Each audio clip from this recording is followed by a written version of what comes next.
ಒಳದ ವಿಚಾರ ವೀಕ್ಷಣ ಎನ್ನಂತೆ ನಿಮಗೆ ಸಹವಿದ್ದದ ಹೆಳಕವಾಗಿದ್ದರೆ ಅದರ ದೇವಸ್ಥಾನಕ್ಕೆ ಹೋಗುವುದು ಬದುಕೈತ ವರ್ತನ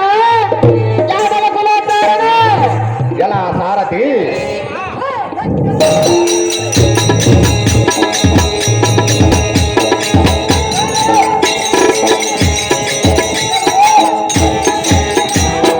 ಸಾರಥಿ ದೇವ ಮಾಡುವೆನು ನೋಡು ಇಲ್ಲಿ ಒಂದು ವ್ಯಕ್ತಿ ಇದೇ ಕೊಳದಲ್ಲಿ ತಿಳಿಸುವೆನು ಇವನಿಗೆ ಸಂಶಯದ ಸಂಗತಿ ನಿಮ್ಮಿಷ್ಟದಂತಾಗಲಿ ದೇವ ಮರೆ ಮಾತಿನಿಂದ ನರನಿಗೆ ಮಗನ ಮರಣದ ವಾರ್ತೆಯನ್ನು ಹೊರಗುವನು ಬಹು ಜಾಗ್ರತೆ ಎಲ್ಲ ಅರ್ಜುನ ಜನರ್ಥನ ಸ್ವಲ್ಪ ಈ ಕೊಳವನ್ನೇ ನೋಡುವಂತವನಾಗುವ ಪರಮಾತ್ಮ ಒಳಗೆ ಮರಿ ಮೀನುಗಳ ಆಟವು ಎಷ್ಟು ಮನೋಹರವಾಗಿ ಕಾಣುವುದು ನೋಡು ಅರ್ಜುನ ಜನರ್ಥನ ಅದು ಇತ್ತ ನೋಡು ನೋಡಿದಿರ ಪರಮಾತ್ಮ ಒಂದು ಸಣ್ಣ ಮರಿ ಮೀನು ತನ್ನ ಎತ್ತವರೊಡನೆ ವಿರಲಾರದೆಯೇ ಬಲೋತ್ತಮ ಮೀನುಗಳೊಡನೆ ಕಾದಾಡುವ ರೀತಿಯನ್ನು ನೋಡು ಪಾರ್ಥ ಜಗತ್ಕರ್ತ ಅದು ಇತ್ತ ನೋಡು ನೋಡಿದಿರ ಪರಮಾತ್ಮ ಆ ಮರಿ ಮೀನು ಯುದ್ಧ ಮಾಡುವ ರೀತಿಯನ್ನು ಕಂಡು ಸರೋವರದಲ್ಲಿರುವ ವೈರಿ ಮೀನುಗಳೆಲ್ಲ ದಿಕ್ಕತ್ತಲಾಗಿ ಹೋಗುವ ರೀತಿಯನ್ನು ನೋಡು ಅರ್ಜುನ ಜನರ್ಥನ ಅದು ಇತ್ತ ನೋಡು ನೋಡಿದರ ಪರಮಾತ್ಮ ಆ ಮರಿ ಮೀನು ಯುದ್ಧ ಮಾಡುವ ರೀತಿಯನ್ನು ಕಂಡು ಬಲಿಷ್ಠ ಮೀನುಗಳೆಲ್ಲ ದಿಕ್ಕತ್ತಲಾಗಿ ಹೋಗುವ ರೀತಿಯನ್ನು ನೋಡಿದರ ಪರಮಾತ್ಮ ಅರ್ಜುನ ಜನರ್ಥನ ಆ ಮರಿ ಮೀನು ಪರರ ಮಾತನ್ನು ಕೇಳಿ ಕೋತಿಯಂತೆ ಕುಣಿದಾಡುತ್ತಾ ಬಂದು ಮುಂದೆ ನೋಡಿ ಯುದ್ಧ ಮಾಡುವ ಸಮಯದು ಅರ್ಜುನ ಜನರ್ಥನ ಹಿಂದೆ ಬಂದು ಆ ಮರಿನನ್ನ ಕೈಗಳನ್ನು ಕಟ್ಟು ಮಾಡಿರುವ ರೀತಿಯನ್ನು ನೋಡು ಪಾರ್ಥ ಜಗತ್ಕರ್ತ ಆ ಮರಿ ಮೀನು ಹಿಂದಕ್ಕೆ ತಿರುಗಿ ನೋಡಿ ದೊಡ್ಡ ಮೀನಿನ ಮಾತು ಸತ್ಯವೆಂದು ತಿಳಿದುಕೊಂಡು ಮೋಸ ಕೃತ್ಯಕ್ಕೆ ತನ್ನ ಒಂದು ಬಾಂಧವರನ್ನು ಸ್ಮರಿಸುತ್ತಾ ವೈರಿ ಸಮೂಹ ಕಡೆಗೆ ಬಾಲವನ್ನು ಮಾಡಿ ಪರಮೇಶ್ವರ ಭಕ್ತರು ದಿವಾಕರ ಎಂದು ತನ್ನ ಅಸಮಬಲ ಬಿಟ್ಟಂತಾಯಿತು ನೋಡು ಅರ್ಜುನ ಜನಾರ್ದನ ಹಾಗೂ ಇತ್ತ ನೋಡು ನೋಡಿದ ಪರಮಾತ್ಮ ಆ ಮರಿ ಮೀನಿನ ತಾತನೋ ಇಲ್ಲ ತಂದೆಯೋ ಬಂದಂತಾಯಿತು ನೋಡು ಅರ್ಜುನ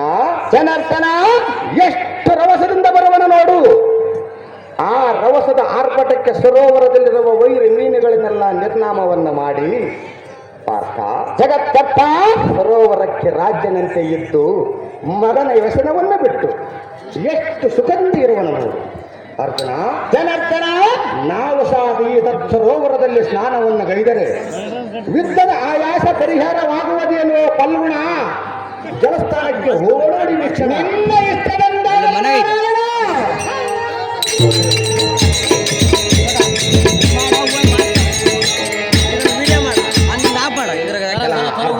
ಜನಾರ್ದನ ಈ ರಣದ ಆಯಾಸವನ್ನು ತೀರಿಸಿಕೊಳ್ಳುವುದಕ್ಕೆ ಈ ಸರೋವರವು ನಿನಗೆ ಪರಿಣಾಮವಾಗಿ ತೋರುವುದು ನಾವೀರುವರ ಪೈಕಿ ದಾರ ಬಾಳವತ್ತಿನ ಪರ್ಯಂತರ ಮುಳುಗುವರು ನೋಡೋಣವ ನಿನ್ನ ಇಷ್ಟದಂದಾಗಲಿ ನಾರಾಯಣ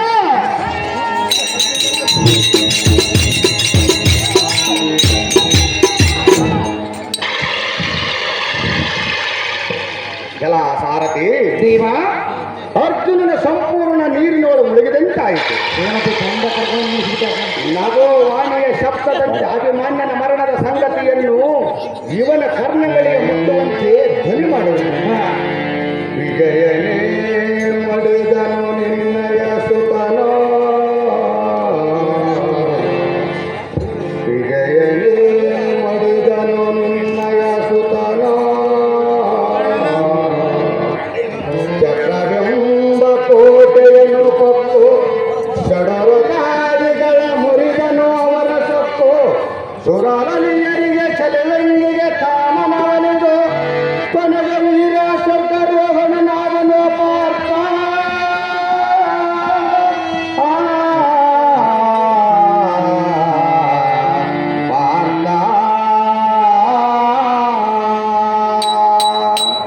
ಎರಗಲವೋ ಸುರೇಂದ್ರ ನಂದನನೇ ನಿನ್ನಯ ತನಯನಾದ ಅಭಿಮಾನ್ಯನ ಚಕ್ರಬಿಂಬದ ಕೋಟೆಯನ್ನು ಹೊತ್ತು ಷಡರದ ಆದಿಗಳಿಂದ ಮುರಿದನು ಅವರ ಸೊಕ್ಕು ಕೌರವರ ಸುತರ ನೂರುವರ ತಲೆಯನ್ನು ಹರಿದು ಹೀಡಾಡಿದನು ಸುರವಲರಿಗೆ ಚೆಲುವಿಗೆ ಕಾಮನ ಒಲೆದು ಕೊನೆಗೆ ವೀರ ಸ್ವರ್ಗಾರೋಹಣನಾದನು ಪಾರ್ಥ ಈಗಾಯಿತು ನೋಡು ನಿನ್ನ ಮಗನ ಅನರ್ಥ ಅಯ್ಯೋ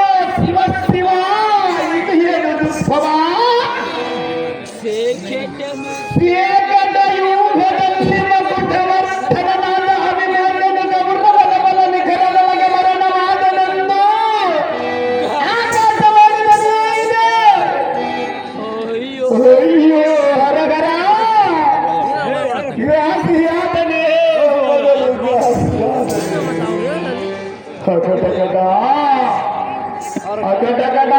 ಇಲ್ಲೇನಿದೆ ಎನ್ನ ಸಂತೋಷ ಸಾಗರವೆಂಬುದು ಮಾತ್ರ ಬತ್ತಿ ಬದಿದಾಗಿ ಹೋಗಿದೆ.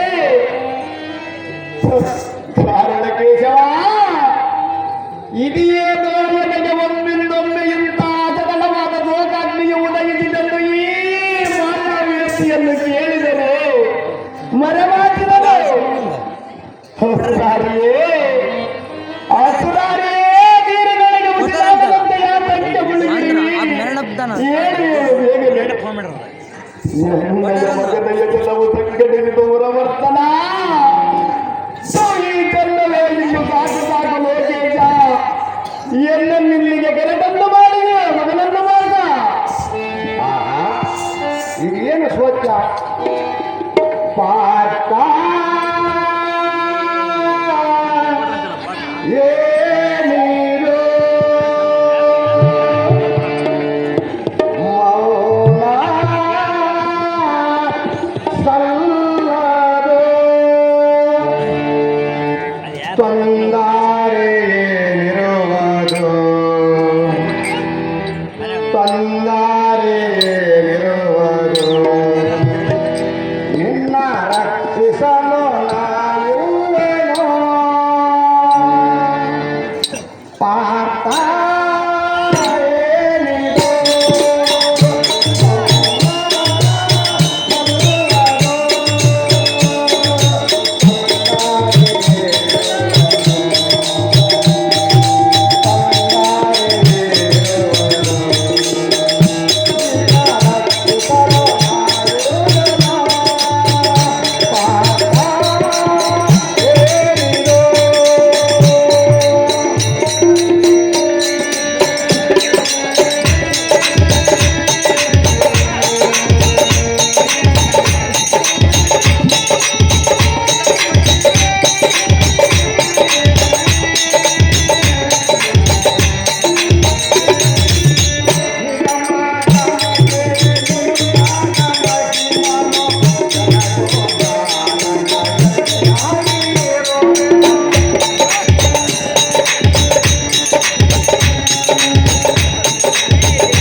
ಇದೇನು ಸ್ವಚ್ಛ ಕುಂತಿ ಪುತ್ರನಾದ ಪಾರ್ಥನೆ, ನಾವೀರುವರು ಸರೋವರದಲ್ಲಿ ಸ್ನಾನವನ್ನು ಕೈಯುವ ಸಮಯದಲ್ಲಿ ನೀನು ಬಿಕ್ಕಿಸುತ್ತಾ ದುಃಖಿಸುವುದಕ್ಕೆ ಕಾರಣವೇನು? ನಿನ್ನಯ ಮುಖಾರದಿಂದಲೂ ಕಂದಿ ಕುಂದಿ ಕಣ್ಣಿನೊಳಗೆ ಕಮ್ಮನಗರಿಯುವುದಕ್ಕೆ